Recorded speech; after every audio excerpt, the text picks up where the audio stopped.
कलकत्ता जी बोलिए। अच्छा सर मैं बताऊं, योग दर्शन के महर्षि पतंजलि और सांख्य दर्शन के महर्षि कपिल,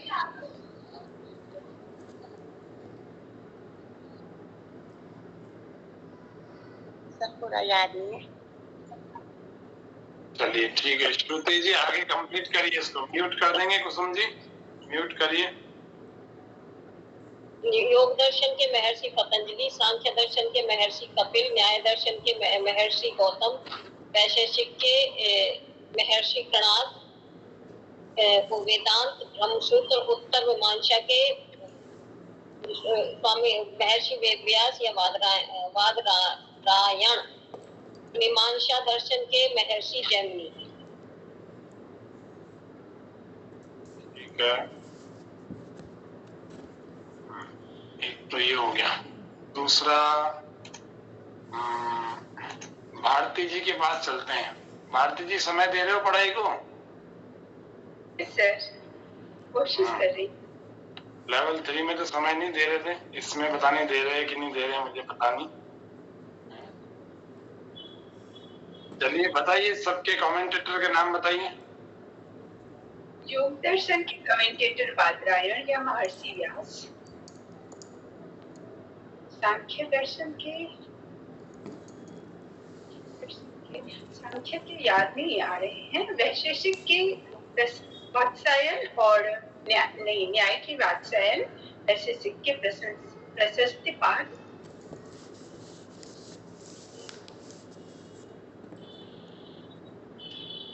जैमिन किसके हैं? जैमिन शायद सांख्य के है ना। एक शंकराचार्य है मीमांसा के। याद नहीं किए, कोई बात नहीं। चलिए दूसरे के पास चलते हैं। कोई बात नहीं, कोई नहीं देखना। चंद्रकला जी बोलिए, लास्ट के 3 सभी दर्शनों के बोल दीजिए भाष्यकार। सर सांख्य दर्शन के विज्ञान भिक्षु है और योग दर्शन के व्यास जी है, व्यास भाष्य है उनका। न्याय दर्शन के वात्सायन जी है, वैशेषिक के प्रशस्त पाद और मीमांसा के शबर और वेदांत के शंकराचार्य। सही बोला सर? हाँ सही बोला ना सर? मंजू जी शबर और शंकराचार्य। कोई बात नहीं, मंजू जी इन्होंने गलती करी क्या कोई? मुझे तो सही लगा, सही बताया उन्होंने। सही बताया। सही लगा का मतलब अच्छा लग रहा है? नहीं सही बताया मीन्स। अच्छा ठीक है, ठीक है। बोलिए आशा जी, 25 तत्वों के नाम बताएंगे सांख्य के।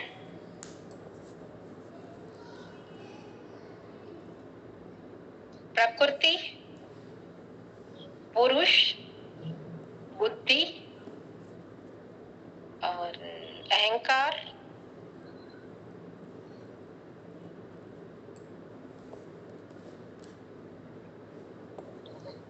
पंचमाद। बोलते जाइए, अभी 25 नहीं हुए हैं, बोलते जाइए। पंचमादु, पंच तन। एक सेकंड, पंच क्या बोला आपने? पंच है, पंच महाभूत बोला। हाँ ठीक है। और पंच तन नहीं सर, याद नहीं है, इतने ही याद है। पंच महाभूत के याद है 5। जलवायु आपने बोला है, पहले तो दूध बोल दिया था आपने, भूत तो अभी बोला है। पहले तो दूध बोला था ना, तभी मैंने दोबारा पूछा आपसे। दूध नहीं बोला, भूत बोला, ठीक है। अब भूतों को याद नहीं करते अपन। अभी आप लोगों से जो अभी 2-3 सवाल पूछे, ये सब आपको आने चाहिए, ध्यान से समझ लो। ये एक नहीं 2 बार पढ़ा चुके हैं। हाँ, तो अभी आज नास्तिक दर्शन पढ़ेंगे डॉक्टर साहब। चंद्रकला में कुछ कहना है? हाँ बोलिए चंद्रकला जी, श्रुति जी बोलिए। नहीं आचार्य जी, वही ये सांख्य दर्शन के 25 तत्वों के नाम के लिए हाथ रेस किया। मुझे पता है ना, जिसको आते हैं मैं उससे पूछता ही नहीं हूँ, आप जानते ही नहीं हो मेरे को। कल श्रद्धा से बात करी है, उसको पता था कौन सी बात आचार्य जी करेंगे, वो तुरंत उसने बात कर ली। तो मैंने कहा बेटा आ जाओ, ऐसे तो जीवन निकल जाता है, अपने को अपने लिए सोचते भी नहीं है। मैंने कहा अभी अभी आपकी मम्मी क्लास से गई है, उनको लेवल 3 करा दीजिए ना। मैंने कहा सीधा लेवल 4 में जोड़ा है, आपको ध्यान ही नहीं है। लोग सोचते हैं क्या हमारी परवाह किसको, हम सबके लिए सोचते हैं, डॉक्टर साहब भी सबके लिए सोचते हैं, हम भी सबके लिए सोचते हैं। आपको पता ही नहीं है कि आपके लिए हमने क्या सोच रखा है सबके लिए। तो इसीलिए आप निश्चिंत रहा करो कई चीजों, बस इतना सा ईमानदारी से जो हम होमवर्क देते हैं उतना कर लिया करो। हमने सबके लिए बहुत कुछ सोचा है। बस ये है कि जो व्यक्ति ऑनेस्ट और कंटिन्यू और कंसिस्टेंट रहता है ना, उसको परमात्मा का बहुत बड़ा आशीर्वाद मिलता है। और निश्चित रूप से हम भी सभी की सहायता करते हैं जो व्यक्ति ऑनेस्ट रहता है, हार्ड वर्कर रहता है, क्योंकि हम भी उसी से ही आगे बढ़े। हमने भी कोई शॉर्टकट नहीं अपनाया और संसार में कोई शॉर्टकट होता नहीं। मैं सबको निवेदन कर रहा हूँ, किसी एक व्यक्ति को नहीं कर रहा हूँ। श्रद्धा की तो बात मैंने इनको सुबह बताई नहीं थी, तो इसीलिए अभी शेयर कर रहा हूँ। इनकी बालिका है श्रद्धा, अमेरिका में रहती हैं, तो अच्छी बच्ची हैं। अच्छी बच्ची तो क्या, अब तो युवती हैं, तो उनका विवाह हो चुका है। अब उनका बच्चा भी 1 साल 15 महीने 1.25 साल का हो चुका है। अब आपको बता दूं छोटी सी चीज, तो अमेरिका के डॉक्टर्स के, क्योंकि सभी चीजों में डॉक्टर को लेना ही होता है ना। आजकल तो सभी डिलीवरी पहले तो दाइयां कराती थी, आजकल डॉक्टर के निरीक्षण के बिना होता नहीं है। तो उनको अमेरिका के डॉक्टर ने भी बोल दिया था कि आपका सी सेक्शन होगा, है ना, बिना ऑपरेशन के आपको संतान नहीं हो सकती, बिल्कुल क्लियर बोल दिया था। फिर भी ये दवाइयां लो, लेकिन होना तो ऑपरेशन ही है।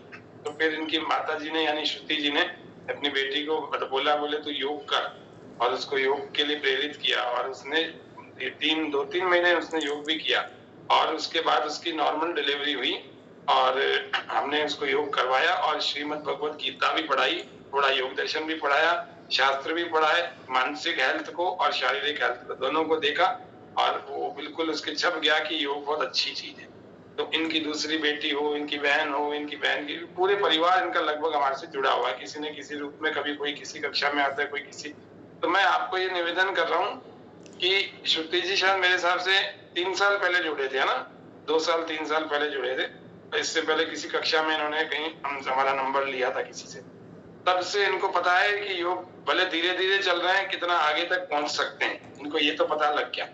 हालांकि ये गवर्नमेंट सर्वेंट है, ऐसा नहीं है कि खाली हाउस वाइफ है। ये भी बता दूं सबको, अपनी सर्विस को, घर को देखने के बाद भी योग को पढ़ रही हैं, आगे कर रही हैं। तो ये बड़ी बात है, सबको सीखने की बात है। और सभी लोग, आप सभी लोग अपने अपने क्षेत्र में बहुत अच्छा ही कर रहे होंगे, निश्चित रूप से मैं सबको जानता हूँ। एक उदाहरण इसीलिए दिया कि अब थोड़ा सा और जागरूक होकर के करने की जरूरत है, क्योंकि मास्टर है ना, योगा मास्टर लेवल 4, तो थोड़ा सा अतिरिक्त समय भी आप निकालो। जितना छोटा मोटा होमवर्क देते हैं हम, तो बहुत ज्यादा देते नहीं आपको, उन छोटे मोटे होमवर्क को पूरा ईमानदारी से करो, है ना। क्योंकि हम लोग एक पिछला पाठ नहीं पढ़ते हैं। आपको पता है गुरुकुल की यही पद्धति रहती है, श्रुति परंपरा का मतलब यही होता है कि गुरुजी जब तक पिछला पाठ नहीं पूछते हैं, जब तक शिष्य नहीं बताता, अगला पाठ पढ़ाते नहीं, चाहे 10 दिन हो जाए।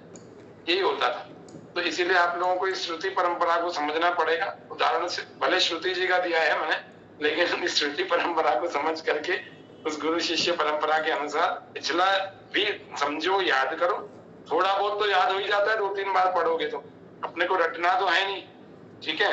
अपने को जीवन में कुछ सीखने के लिए इस बैच में जुड़े, ध्यान रखना, परीक्षा पास करने के लिए नहीं जुड़े। परीक्षा पास करना तो सामने एक टारगेट है, बहाना है, लेकिन ओरिजिनली अपने सीखने के लिए जुड़े। तो सीखने की दृष्टि से 3 बार 2 बार देखोगे, समझोगे, और यहाँ पर भी एक बार दिमाग कान सब रहेंगे एकाग्रता से, हो जाएगा, कोई बड़ी बात नहीं है। आशा जी का क्या क्वेश्चन है? सर बात निकली है तो मुझे ये बोलना था कि योग में कितनी शक्ति है। जैसे मेरे लिए तो डॉक्टर्स ने ये बोल दिया था कि इसके मां बनने के कोई चांस ही नहीं है, लेकिन पॉजिटिविटी और योग की शक्ति ने, मतलब बिना किसी ट्रीटमेंट के जब मैंने बेटे को जन्म दिया तो डॉक्टर के वर्ड्स थे कि इसने तो असंभव को संभव कर दिया। बहुत कमाल किया। तो वही ये, और बल्कि बच्चा भी यहाँ पे 10-12 साल का ही है ना अभी? 14 रनिंग है। 14 रनिंग। तो अच्छी, इन्होंने अभी 50वां जन्मदिन मनाया, तो इन्होंने भी 36 साल की आयु में हुआ ना। तो 36 साल की आयु में होना एक बड़ा चैलेंज है, और वो चैलेंज इन्होंने योग से पूरा किया। ये बहुत बड़ी बात है ना, अभिनंदन की बात है। और बिल्कुल स्वस्थ बच्चे को जन्म दिया। हाँ, वो हमारा विद्यार्थी रह चुका है, आर्यन नाम है ना उसका, संस्कृत की कक्षा में आता था। हाँ चलिए जी डॉक्टर साहब कंटिन्यू। नास्तिक दर्शन पढ़ाने आ जाओ 1.2। हाँ हेमंत भैया, चंद्रकला मैम कुछ कह रही थी, बोलेंगे चंद्रकला मैम? नहीं सर, मैं इसी के लिए बोल रही थी, वो 25 तत्वों के बारे में पूछ रही थी। अच्छा नहीं, जिसको आते हैं ना उनसे पूछेंगे ही नहीं है, मेरे को तो ध्यान है सबके। मैं तो मैं डॉक्टर साहब, मैं तो क्या बोलूं, मैं तो इनके घर भी रह के आया हूँ। मेरे को तो सबका पता है कि किसको क्या आता है और किसको क्या नहीं आता, उससे वो पूछेंगे नहीं जिसको जो आता है। लेकिन सबको क्या करनी है, कोशिश करनी है कि डेली का वर्क डेली कंप्लीट करना है, ठीक, ताकि सब एक लाइन में खड़े होंगे तो फिर क्योंकि जो जितने भी लेवल आयुष डिपार्टमेंट के ये हैं 7-8 तक, इसमें सबसे जो टफ है वो बार बार बोलते हैं 4th लेवल। टफ वैसे नहीं है, इसका जो कोर्स है वो बड़ा है, मतलब सिलेबस है वो काफ़ी बड़ा है, तो इसको डेली का डेली वर्क कंप्लीट करके चलेंगे तो इजी लगेगा सभी को पढ़ना, ठीक है। हेमंत भैया स्लाइड शेयर करेंगे? हेलो हेमंत भैया। हाँ जी करता हूँ। हाँ कीजिए, ठीक है चलिए। तो कल अभी सोने से पहले ये छोटी छोटी सी चीज़ें होती है, एक स्क्रीनशॉट ले लिया कि जब आपके पास समय मिला एक बार देख लिया कि सभी के जो महर्षि हैं जिनके द्वारा रचित ये हैं दर्शन, उनको देख लेंगे, और फिर इसके बाद जिन्होंने कमेंट्री दी है उनको देख लेंगे। मेरे ये सभी दर्शन हो गए 6 आस्तिक? हाँ जी, अब नास्तिक कराना है। अच्छा ठीक है, चलिए आज तो हम सभी आस्तिक लोगों को आज हम नास्तिक दर्शन पढ़ाने वाले हैं, ध्यान से देखना। ऐसा लग रहा है जैसे अब हम लोग कुछ अपोजिट काम करेंगे। देखते हैं सभी नास्तिक दर्शन। अभी तक हम लोगों ने देखे थे 6 हमारे आस्तिक दर्शन हैं और 3 हमारे नास्तिक दर्शन हैं।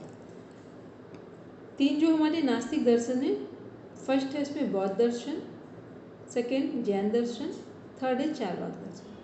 बौद्ध दर्शन रचयिता है महात्मा बुद्ध, भगवान बुद्ध भी बोलते हैं। जैन दर्शन भगवान महावीर और चारवाक दर्शन आचार्य बृहस्पति। ये नास्तिक क्यों हैं इसको एक बार देखेंगे। मुझे आगे वाली स्लाइड शेयर करेंगे।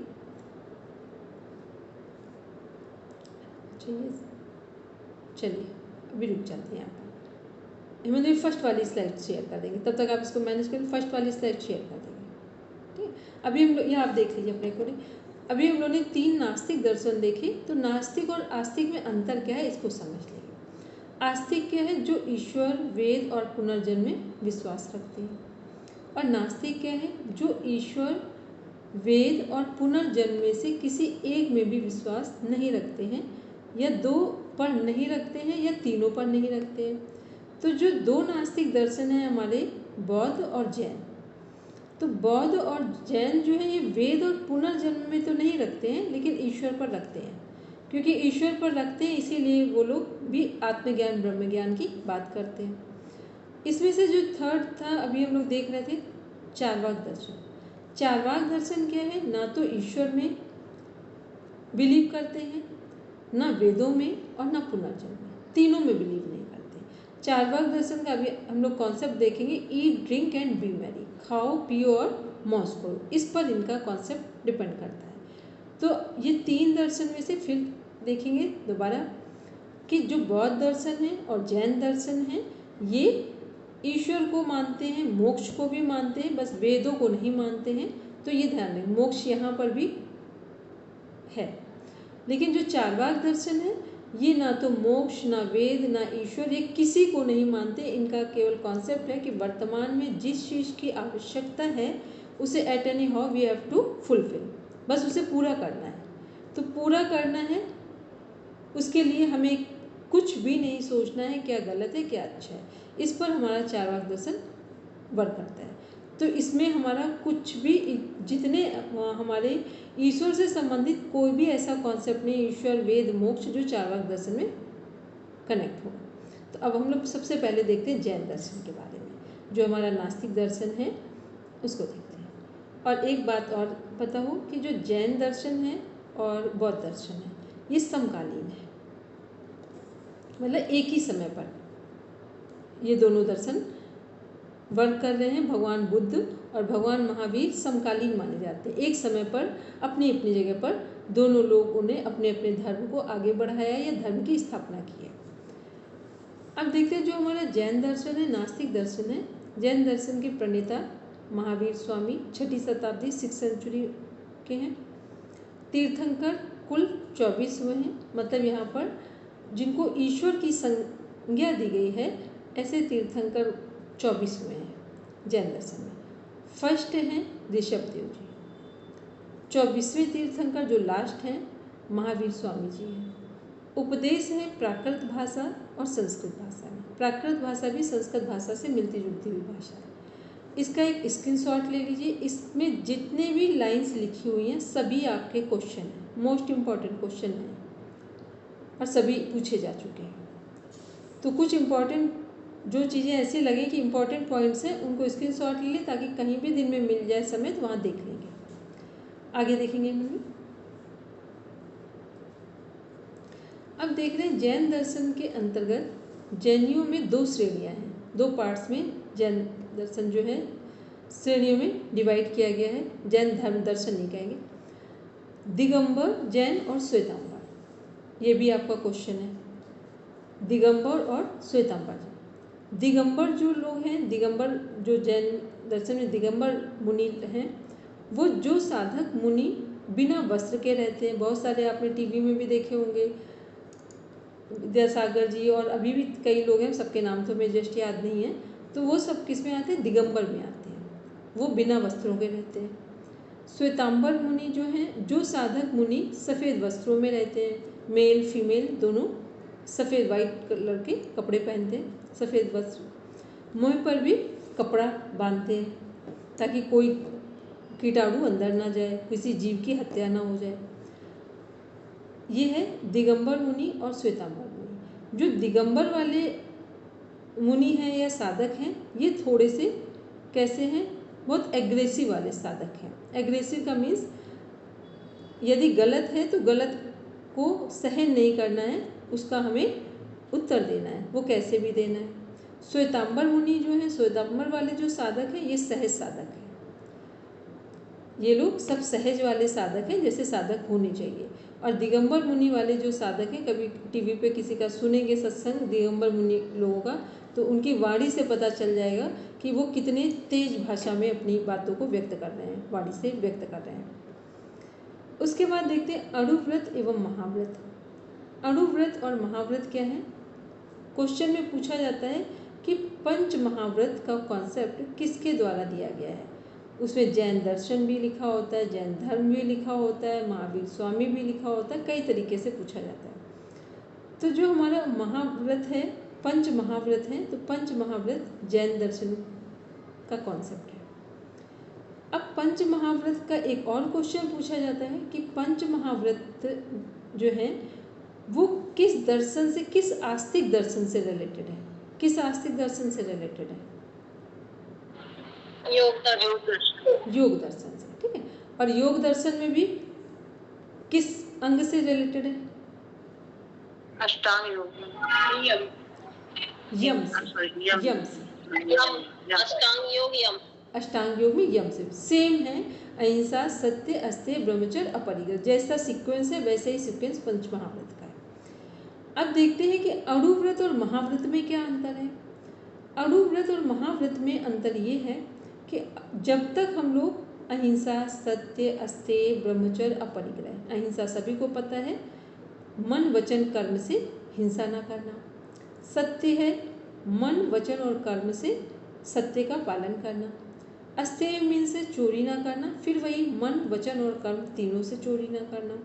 ब्रह्मचर्य है चिंतन, चरित्र और व्यवहार को श्रेष्ठतम रखना।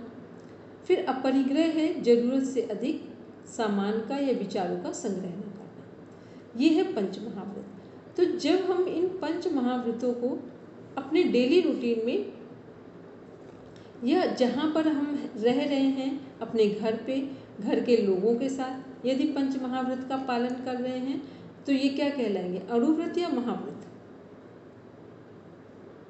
अनुव्रत। अणुव्रत मतलब जब हमने एक सीमा के अंदर हम पालन कर रहे हैं पंच पंच महाव्रत का, तो ये सब अणुव्रत कहलाएंगे। लेकिन यही पंच महाव्रत देश काल परिस्थिति, एक व्यक्ति, हम इंडिया में हैं, दुनिया के किसी कोने में चले जाएं और कैसी भी परिस्थिति हो, जगह भी दूसरी हो, परिस्थितियां भी अपोजिट हो, यदि उस टाइम पर भी हम इन व्रतों का पालन कर लें तो अब ये क्या कहलाएंगे, महाव्रत कहलाएंगे। ठीक, देश काल परिस्थिति यदि बाधक ना बने या उनसे पार हो जाएं, उनसे दूर जाकर भी हम ये व्रतों का पालन कर लें तो ये महाव्रत है। और जब तक हम एक दायरे में अपने घर में अपने घर के लोगों के साथ हैं तब तक इनका पालन करेंगे तो ये सभी जो पंच व्रत हैं ये क्या कहलाएंगे, अणुव्रत कहलाएंगे। ठीक, तो ये हमारा था जैन दर्शन के अंतर्गत फर्स्ट हमने कॉन्सेप्ट देखा दिगंबर मुनि का। अब देखते हैं हम लोग दिगंबर और श्वेतांबर उनके बारे में। फिर देख रहे हैं जैन दर्शन की ध्यान पद्धति। तो जैन दर्शन में जो ध्यान है उसका नाम है प्रेक्षा ध्यान, प्र प्लस इक्षा, यानी अच्छी प्रकार से देखना। विपश्यना जो बौद्ध दर्शन का ध्यान है वो भी, और जैन दर्शन का प्रेक्षा ध्यान, दोनों का अर्थ है ध्यान से देखना। और जब ध्यान से देखने की बात करेंगे तो कहाँ देखेंगे ध्यान से, बाहर या अंदर? अंदर। अंदर। अंदर। जब भी ध्यान से देखने की बात होगी तो इनसाइड होगी, अपने आप को देखना है। ठीक है, क्योंकि जैसा हम अपने आप को देख रहे हैं वैसा ही हम बाहर देखेंगे। जो हम अपने आप में जैसा फील करते हैं वैसा ही हम बाहर चीज़ों को देखकर अनुमान लगाते हैं। तो जहाँ पर भी ध्यान की बात आएगी तो देखने का मतलब है, अर्थ है इनसाइड। इसे ही हिंदू धर्म में साक्षी ध्यान कहते हैं।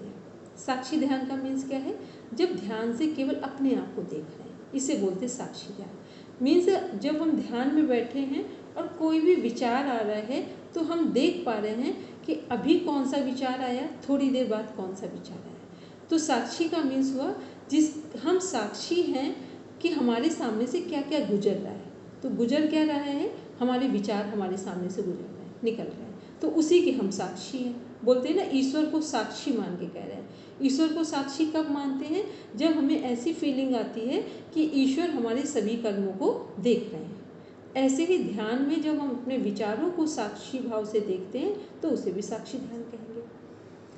इसे वेद में दृष्टा हो जाना कहते हैं। दृष्टा मीन्स क्या होता है, हमारे सभी विचारों को कौन देख रहा है, आत्मा, सोल। ठीक, हम लोग बड़े हो जाते, बचपन से लेकर अभी तक हमें सब कुछ याद है कि 15 साल पहले कैसे क्या हुआ था, फिर उस समय हमने रिएक्शन क्या किया था, फिर अभी क्या सोच रहे हैं, कल कैसा फ्यूचर देख रहे हैं। तो एक एक क्षण की बदलती हुई परिस्थितियों को कौन ऑब्जर्व कर रहा है, आत्मा कर रही है। ठीक है, बदलाव कहाँ हो रहे हैं, प्रकृति में हो रहे हैं, हमारे शरीर में हो रहे हैं, मन के विचारों में हो रहे हैं। लेकिन देखने वाला जो सोल है वो सब चीज़ों को देख रहा है, अच्छा था तब भी, खराब है तब भी। इस वेद में दृष्टा हो जाना कहते हैं साक्षी ध्यान को।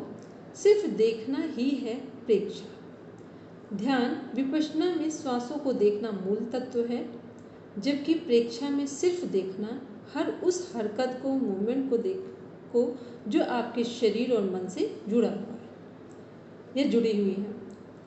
चेतना को देखने की साधना ही प्रेक्षा ध्यान है। तो प्रेक्षा ध्यान बिल्कुल क्लियर है। जब हम लोग विपश्यना मेडिटेशन करते हैं वहाँ क्या करते हैं, जब हम लोग सुबह, अभी तो नाड़ीशोधन प्राणायाम कर रहे हैं, सुबह हम लोग क्या करते हैं, कई बार हम चेंज करवाते हैं कि अपनी श्वासों को काउंट कर रहे हैं। तो जब श्वासों को काउंट करते हैं तो विपश्यना मेडिटेशन की इनिशियल स्टेज है, फर्स्ट स्टेज है।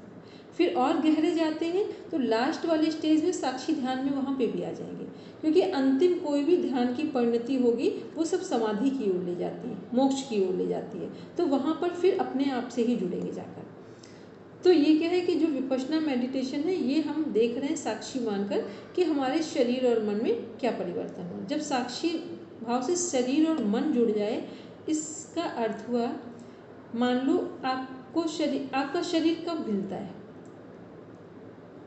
आपका शरीर कब मूव करता है। जैसे आप अभी बैठे हैं, पहले क्या मूव कर रहा है,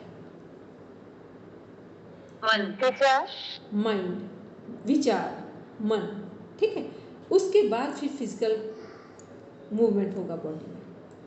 हमें ऐसा लगता है कि हमारी बॉडी हिल रही है तो ऐसा वैसा, कुछ भी नहीं होता है। जो हमारे माइंड में जैसा हम फील कर रहे हैं, जो विचार आ रहा है, उसी के अकॉर्डिंग हमारी बॉडी में बिहेव होना, रिएक्शंस होना शुरू हो जाएगा। तो यहाँ पे क्या, शरीर और मन से जुड़ना मीन्स जब हम साक्षी भाव में बैठते हैं कि हमको अपने आप को देखना है, तो हम क्या देख रहे हैं कि पहले तो विचारों के परिवर्तन को देख रहे हैं, कौन से विचार है। कई बार होता है ना, थोड़ी देर हम देख रहे हैं कहीं घूमने गए हैं और फिर थोड़ी देर के बाद हमने देखा घर के काम कर रहे हैं और काम नहीं कर रहे हैं, लगता है काम करने हैं हमको। तो ये क्या हो रहा है, बार बार चेंज हो रहे हैं विचार, एक से दूसरी तरफ, दूसरे से तीसरी तरफ जा रहे हैं। तो इसमें जो भी विचार में परिवर्तन आएगा उसी के अनुसार, यदि विचारों में कन्फ्यूज़न आ जाए तो बॉडी में क्या होगा, प्रॉब्लम्स, बीमारियां। विचार नहीं, जब अभी साक्षी भाव में बैठे हैं और विचारों में कोई कन्फ्यूज़न आ जाए, कोई द्वंद्वात्मक परिस्थिति उत्पन्न हो रही विचारों में, तो बॉडी में क्या होगा, कंपन होगा। या तो आप पैर चेंज करेंगे, या तो हाथ की स्थिति चेंज करेंगे, या तो सीधे कुछ ना कुछ होगा बॉडी में रिएक्शन, क्योंकि कन्फ्यूज़न माइंड में आया तो बॉडी में होना ही है। ठीक है, तो ये सब कब हम देख रहे हैं, जब साक्षी भाव में बैठते हैं तो हम पूरा जज कर पाते हैं कि विचारों का परिवर्तन हमारे शरीर में कैसे रिएक्शंस ला रहा है, कैसे चेंजेस ला रहा है। तो ये सब क्या है, ये साक्षी भाव के अंतर्गत। ठीक है, तो साक्षी भाव से सरल विपश्यना को इसलिए माना जाता है कि पहले हम श्वासों को देखते हैं तो थोड़ा अपने अस्तित्व से जुड़ना सीख जाते हैं, फिर साक्षी पर आएंगे। लेकिन जिनकी अच्छी स्टेज है वो जा सकते हैं, कोई ज़रूरी नहीं है, क्योंकि हम कभी भी एक ही मार्ग सबके लिए नहीं है, सभी योग मार्ग हैं, सभी को अपनी अपनी प्रकृति के अनुसार चुनाव करना पड़ता है। आगे देखेंगे मन भैया, आवाज चली गई। श्रुति मैम कह रही आवाज़ चली गई। श्रुति मैम आवाज़ है और सबको आ रही मेरी, अरे ठीक है चलिए।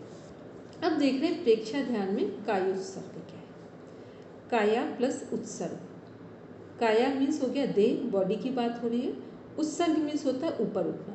तो शरीर से ऊपर उठना क्या होगा, शरीर से ऊपर उठने का मतलब है विचारों से पहले ऊपर उठ गए तब शरीर से ऊपर उठ। तो कायोत्सर्ग करने की 3 स्थितियां हैं हमारी, खड़े होकर, सीधे खड़े होकर बिना हिले डुले, फिर बैठकर सुखासन में, लेटकर शवासन में।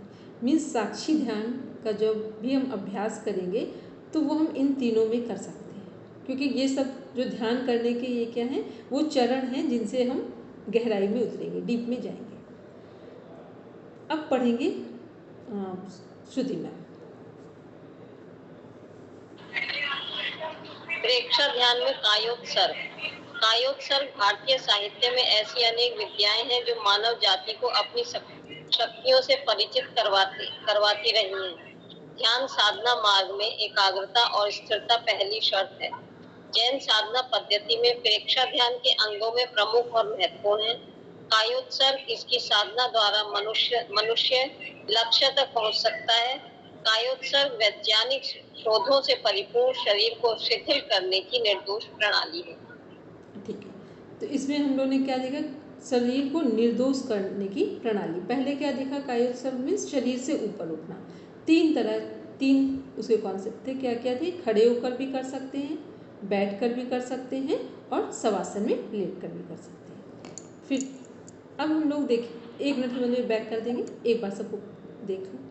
तो ये क्या है, ये कायोत्सर्ग के हमने 3 चरण देखे कि कैसे कायोत्सर्ग करके हम प्रेक्षा ध्यान में उतर सकते हैं। ठीक है, और डायरेक्ट जब प्रेक्षा ध्यान को दूसरी भाषा में वहाँ क्वेश्चन पूछा जाता है, प्रेक्षा ध्यान विपश्यना मेडिटेशन है, विपश्यना से संबंधित है, या सहज ध्यान से संबंधित है, या राजयोग से संबंधित है, या फिर साक्षी ध्यान से संबंधित है। तो प्रेक्षा ध्यान किससे संबंधित है, साक्षी ध्यान से संबंधित। ठीक है, चलिए अब देखेंगे नेक्स्ट, हम लोग आगे देखेंगे। नेक्स्ट है बौद्ध दर्शन, ये भी नास्तिक दर्शन है। और एक ये भी क्वेश्चन है कि कौन से नास्तिक दर्शन समकालीन है। तो कौन से दर्शन है, 2 हैं, बौद्ध और जैन। और ये पूछा जाए कौन से संत महापुरुष समकालीन है दर्शन में, यही दोनों लोग आएंगे, भगवान बुद्ध और भगवान महावीर। अब देख रहे हैं हम लोग बौद्ध दर्शन, प्रणेता भगवान बुद्ध, अनीश्वरवाद 6ठी शताब्दी 6th सेंचुरी में इनका है। उपदेश है मगधी भाषा में। जैन दर्शन के उपदेश किस में थे हमारे, टीचिंग्स किस में थी? प्राकृत और संस्कृत। प्राकृत और संस्कृत में। और बौद्ध दर्शन मगधी भाषा में। उपदेश संग्रह जो हैं इनके वो किस में है? त्रिपिटक मूल प्रामाणिक आधार है। जो त्रिपिटक ग्रंथ उपदेश संग्रह है, पूरा कलेक्शन है भगवान बुद्ध का, वो त्रिपिटक में है। क्वेश्चन तीनों ही हैं इसमें से, ठीक, तीनों क्वेश्चन है वहाँ पर। एक बार में फिर बैक कर देंगे, इसका एक स्क्रीनशॉट ले लीजिए सर, मोस्ट इम्पॉर्टेंट क्वेश्चन है। बौद्ध दर्शन नास्तिक है, सभी क्वेश्चन हैं ऊपर से नास्तिक दर्शन से लेके लास्ट तक।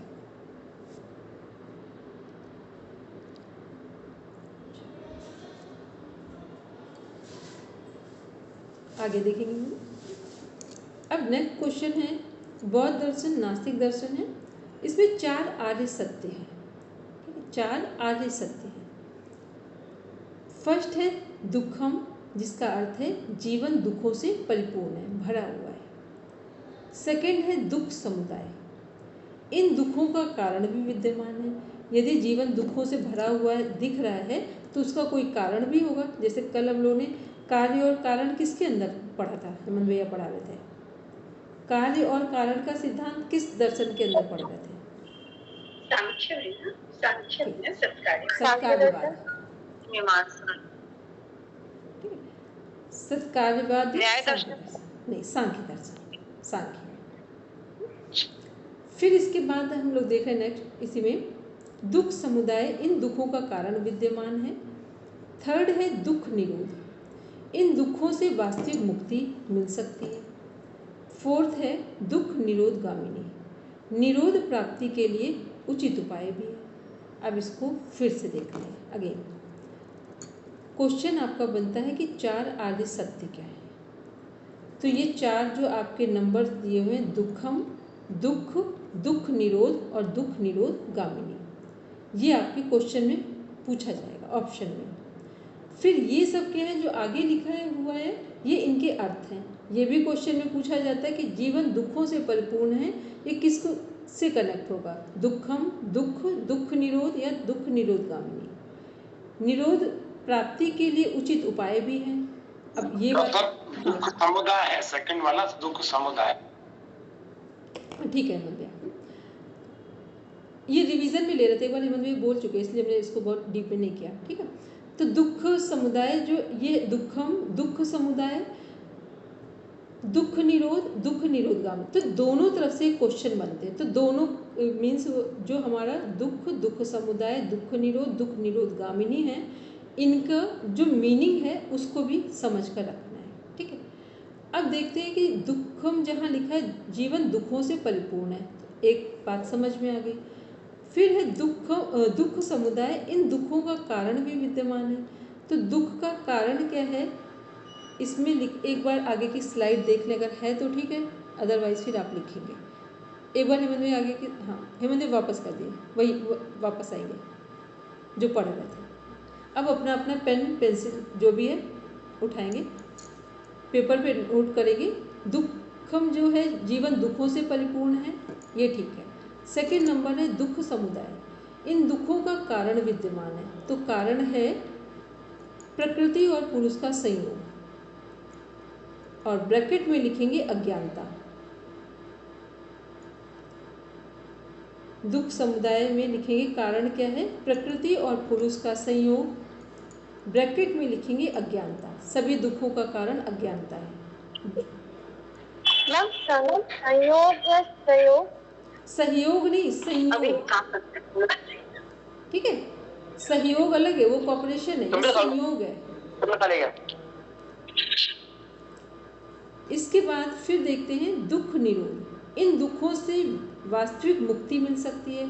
तो दुखों से वास्तविक मुक्ति मिलती है मोक्ष प्राप्त करने पर, तो लिखेंगे मोक्ष मुक्ति। और बौद्ध दर्शन में मोक्ष और मुक्ति को बोलते हैं निर्वाण। थर्ड का आंसर है मोक्ष मुक्ति, और बौद्ध दर्शन में मोक्ष और मुक्ति को बोलते हैं निर्वाण। निर्वाण निर्वाण निर्वाण।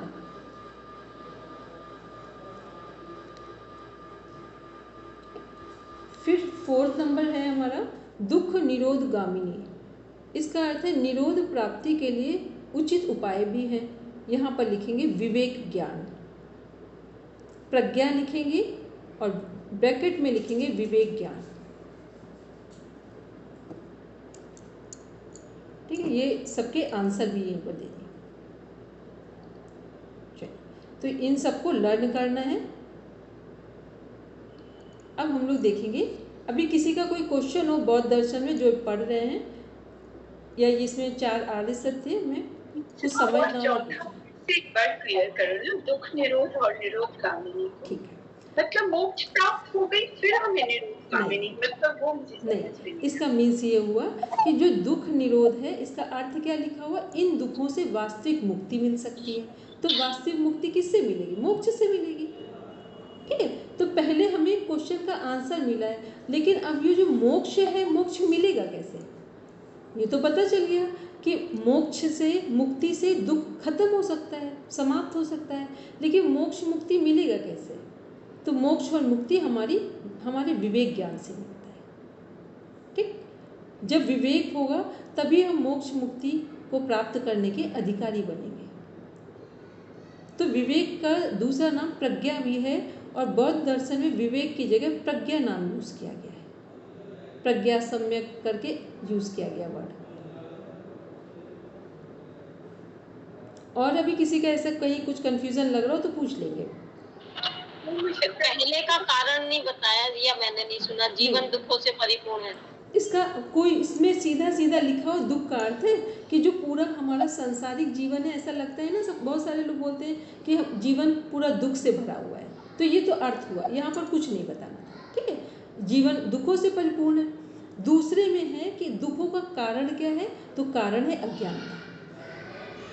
नहीं, आपने कहा ना प्रकृति और पुरुष का एक होना, मतलब वो एक प्रतीत होना या फिर एक होना, प्रकृति और, पहले बताते एक मिनट, हमने पहले बोला था इसी में कि प्रकृति और पुरुष का एक होना, संयोग होना। ठीक है, और दूसरा उसी में हमने कहा था ब्रैकेट में लिखेंगे अज्ञानता, ब्रैकेट में लिखेंगे अज्ञानता। ठीक है, अब प्रकृति और पुरुष का एक होना दुख का कारण कैसे, उसको समझ लें। प्रकृति क्या है? हमारा शरीर है। पुरुष क्या है? हमारी आत्मा है। हम लोग दुखी कब होते हैं? जब आत्मा को भी शरीर के स्तर पर लाकर खड़ा कर देते हैं, बोलते हैं ना हमारा तो भाग्य खराब है।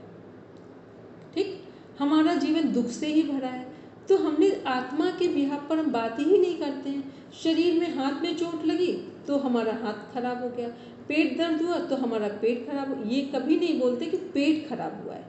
हमारा जोड़ते हैं तो पूरे अस्तित्व को जोड़ते हैं एक साथ जाकर, जबकि हमारा जो शरीर और आत्मा क्या है, शरीर किसके लिए है? मोक्ष को प्राप्त करने का एक साधन है। शरीर भगवान ने किसके लिए दिया है? साधन धाम मोक्ष का द्वारा, कि शरीर हमारे आत्मा की संतुष्टि को प्राप्त करने में जितने साधन जुटाए जा सकते हैं, उसका एक बड़ा साधन शरीर है हमारा। ठीक है, तो हम लोग जब शरीर और आत्मा को एक, यदि हम शरीर और आत्मा को एक ना माने, तो मनुष्य जीवन किसके लिए मिला था? आनंद के लिए और नई नई खोज करने के लिए मिला। लेकिन हमें तो ऐसा लगता है ये घर ही हमारा नहीं मिला, तो हम या तो जान ले लेंगे या तो जान दे देंगे। ठीक, तो जब भी हम अज्ञानता के कारण शरीर और आत्मा को एक जैसा समझ लेते हैं, ये दुखों का कारण है। अब क्लियर है? अभी प्रतीति है, समझते हैं, है तो नहीं, मतलब एक हो गया फिर तो निर्वाण प्राप्ति हो गई। हाँ, तो इसमें और कुछ भी ना हो तो हमारे जीवन में दुख हमारी तो अज्ञानता के कारण मिल रहे हैं। यदि व्यक्ति को पता है कि हम सही भोजन करेंगे, सही विचार करेंगे, तो हम स्वस्थ रह सकते हैं, लेकिन हम ही तो गलत करते हैं, तो इसका अर्थ हुआ कि अज्ञानता के कारण हम गलती करते हैं और फिर दुख सामने आते हैं, उनको फेस करते हैं। तो दुख, जीवन क्या है? दुख से भरा हुआ है। दुख का मीन्स जीवन दुखों से परिपूर्ण है। दुख का कारण क्या है? प्रकृति और पुरुष का संयोग। अभी जब इसको आगे पढ़ेंगे योग दर्शन में तो बहुत डीप में कॉन्सेप्ट है। ठीक है, तो वहाँ से, लेकिन अभी इतना समझ लें, प्रकृति पुरुष का संयोग और अज्ञानता, क्योंकि क्वेश्चन का आंसर आपको लिखना होगा वहाँ पर। फिर है दुख निरोध क्या है? मोक्ष और मुक्ति है, और बौद्ध दर्शन में मोक्ष और मुक्ति को निर्वाण बोलते हैं। ठीक, वहाँ पर क्वेश्चन कई बार निर्वाण, मोक्ष, कैवल्य लिख कर आता है। फिर पूछा जाता है बौद्ध दर्शन का कौन सा क्वेश्चन का आंसर होगा, तो बौद्ध दर्शन में निर्वाण आएगा। बौद्ध दर्शन मोक्ष और मुक्ति नहीं बोला जाता है, वो तो निर्वाण के अर्थ को समझाने के लिए हमने मोक्ष और मुक्ति यूज़ किया है। फिर है दुख निरोधगामिनी, तो निरोध प्राप्ति किसके द्वारा हो रही? विवेक के द्वारा हो रही। जब किसी के जीवन में विवेक होगा, सद्बुद्धि होगी, तभी वो व्यक्ति मोक्ष के बारे में या अच्छा जीवन जीने के बारे में विचार करेगा। ठीक है, चलिए अब हम लोग आगे देखते हैं। अब देख रहे हैं बौद्ध दर्शन में पंचशील के सिद्धांत हैं। पंच महाव्रत में, उसमें जैन दर्शन में क्या पढ़ा था? पंच महाव्रत पढ़े थे। ठीक है, योग दर्शन में पंच महाव्रत को यम के रूप में पढ़ते हैं। यहाँ पर क्या पढ़ेंगे? पंचशील के सिद्धांत पढ़ेंगे। अब इन पंचशील के सिद्धांत में एक केवल नंबर है, नाम है जो अलग है, बाकी सब सेम है। तो सबसे पहले अहिंसा, हिंसा न करना, मन वचन कर्म से। फिर है अस्तेय, चोरी ना करना, ये भी मन वचन कर्म से है। कई बार हमें लगता है कि हमने सामने से तो कोई चोरी जीवन में की ही नहीं है, लेकिन विचारों से चोरी कर रहे हैं, और विचारों की चोरी बहुत खतरनाक होती है। कभी भी आपकी छोटी मोटी उन्नति हो सकती है, बड़े स्तर पर नहीं होती है। ठीक, तो विचारों की चोरी इसलिए बोलते हैं, हर बार समझाते हैं कि कोई आपका एक ऐसा व्यक्ति जो बिल्कुल अपोजिटर है आपका, कहीं से आपके फेवर में नहीं है, पर उससे भी यदि आपने कोई एक बात सीखी हो और कहीं आप यूज़ कर रहे हो, तो समय समय पर उसका नाम जरूर ले लें कि ये बात उस पर्सन से हमने सीखी है। तो आपको पता ही नहीं चलेगा कि ये सारी चीज़ें आपके अंदर से उस व्यक्ति जो अपोजिटर है आपका, उसके प्रति भी एक सिंपैथी इम्पैथी में कन्वर्ट हो जाएगी। ठीक है, क्योंकि हम लोग जो कुछ पढ़ रहे हैं वो अपने पूरे व्यक्तित्व को परिवर्तन करने के लिए पढ़ रहे हैं। फिर है इसी में व्यभिचार न करना, मीन्स ब्रह्मचर्य। और ब्रह्मचर्य में भी बहुत सारे लोगों को ऐसा लगता है ना कि अच्छे सन्यासी के कपड़े पहन लिए तो हमें लगता है कि अब ये पूर्ण ब्रह्मचर्य है, और बहुत सारे लोग गृहस्थ जीवन में देखते हैं तो लगता है ये ब्रह्मचर्य इनके जीवन में नहीं है। ऐसा बिल्कुल नहीं है। हो सकता है सन्यासी के वेश में व्यक्ति ब्रह्मचारी ना हो, लेकिन एक गृहस्थ जीवन में रहने वाला व्यक्ति जो परिवार के साथ जी रहा वो पूरा ब्रह्मचारी है। ठीक है, फिर देखते हैं इसी में सत्य। सत्य क्या है? झूठ ना बोलना। झूठ ना बोलने से तात्पर्य कि जो भी हम बोल रहे हैं वो सच हो, मन वचन कर्म तीनों से हो। और सत्य के विषय में ध्यान रखना है कि समय देखकर सत्य बोलें, समय देखकर सत्य बोलें, हर जगह सत्य ना बोलें। कुछ जगह चुप रहें तो आपके लिए अच्छी परिस्थितियाँ उत्पन्न होंगी। इसके बाद 5th नंबर पे है नशा ना करना। तो नशा ना करना, वहाँ पर उन दोनों में पंच महाव्रत में यम में क्या है? नशा ना करने की जगह अपरिग्रह दिया हुआ है, यहाँ पर है नशा ना करना। तो ये 5 है हमारे बौद्ध दर्शन के पंचशील सिद्धांत। तो इसमें सभी को पता है, इसमें कुछ ऐसा कन्फ्यूज़न नहीं है किसी भी तरह का। ठीक है, चलिए अब हम लोग आगे देखेंगे। हेमंत भैया आगे वाली स्लाइड शेयर करेंगे। चलिए तब तक हम लोग कुछ बात कर लेते हैं कि अभी हम लोगों ने जैन दर्शन देखा, बौद्ध दर्शन देखा, तो इसमें बहुत सारी चीज़ें एक दूसरे से सिमिलर लग रही हैं। ठीक है, पंचशील सिद्धांत, पंच महाव्रत हो गया। फिर ध्यान के बारे में भी देख रहे हैं, तो वहाँ पर भी हमने देखा था प्रेक्षा ध्यान है, विपश्यना ध्यान है। प्रेक्षा और विपश्यना का मीन्स एक है, अंतर साइड देखना, इन साइड देखना, अपने आप को ध्यान से देखना। ठीक है, अब हम लोग देखते हैं, हेमंत आगे वाली स्लाइड देखेंगे। अच्छा 1 मिनट, फिर वापस कर दें, बैक ले लेंगे। विपश्यना जो हमारा मेडिटेशन है, इसमें ध्यान की जो हम लोग ब्रीदिंग पैटर्न को ध्यान में रखते हुए या ब्रेथ काउंटिंग करते हैं, तो इसमें 4 स्टेजेस हैं ध्यान की। श्वास लेने के क्रम को 4 पार्ट्स में, 4 पार्ट्स में डिवाइड किया गया है। ठीक, वो 4 पार्ट्स क्या है कि उसमें सबसे पहले क्या है कि काउंटिंग करना है प्रॉपर, एक बार आराम से श्वास को लेते समय काउंट करना है, छोड़ते समय काउंट नहीं करना है। सेकेंड स्टेज में जाएंगे, फिर क्या करना है, अब काउंटिंग छोड़ देंगे, अब आराम से गहरा श्वास लेंगे और धीरे धीरे श्वास छोड़ेंगे। फिर थर्ड स्टेज में जाएंगे, इसमें क्या है, इसमें और इतना ध्यान से श्वास लेंगे कि जब हमको जितनी देर रोकने का मन है उतनी देर हम श्वास को रोक कर रखेंगे, वो इनसाइड भी हो आउटसाइड भी हो। ये हो गया। फिर फोर्थ स्टेज है ध्यान के द्वारा निर्वाण प्राप्त करने की, मोक्ष प्राप्त करने की। यहाँ पर हम प्रकृति के साथ अपने आप को मिला लेंगे। प्रकृति के साथ जुड़ने से तात्पर्य है कि हम जो ध्यान कर रहे हैं अब हम सभी चीज़ों से मुक्त हो गए हैं। अब हम सहज होकर जैसा हमें जिस जगह जितनी देर ठहरना है, जितनी देर जहाँ जो करना है वो सहज में हो गया। अभी तक प्रयास चल रहा था, अब सहजता में आ गए। तो जब भी सहज जीवन जीते हैं उसी का नाम है मुक्ति। इसमें कुछ और नाम वगैरह भी हैं, तो कल लगेगा तो एक बार हम पूरा स्लाइड में शेयर करा देंगे। अब देखते हैं हम लोग एक बार तीसरा दोबारा बोल दीजिए, तीसरा वाला। तीसरे में श्रुति मैम है, पहले में हम लोग काउंटिंग कर रहे थे, दूसरे में काउंटिंग नहीं कर रहे हैं, अब डीप ब्रीदिंग कर रहे हैं। ठीक है।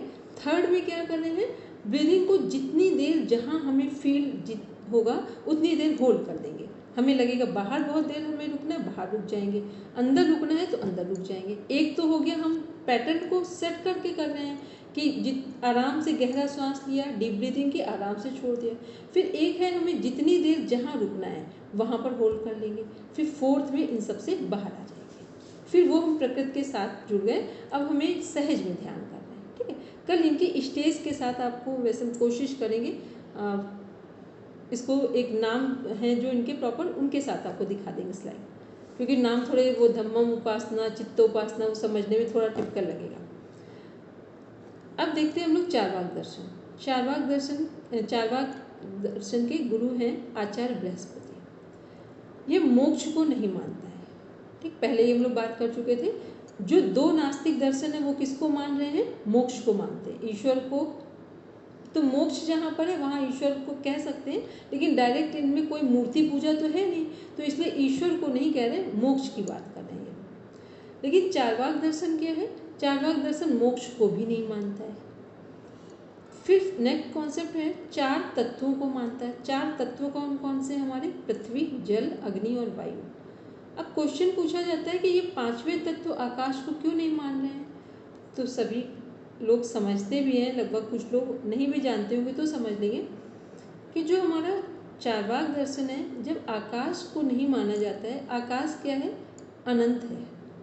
तो मोक्ष मुक्ति की जब भी बात की जाती है, वो जब हमारे विचार आकाश की तरह फैल जाते हैं या पूरे विश्व ब्रह्मांड से अपने आप को हम जोड़ लेते हैं, तो ये आकाश को मोक्ष से जोड़ दिया जाता है।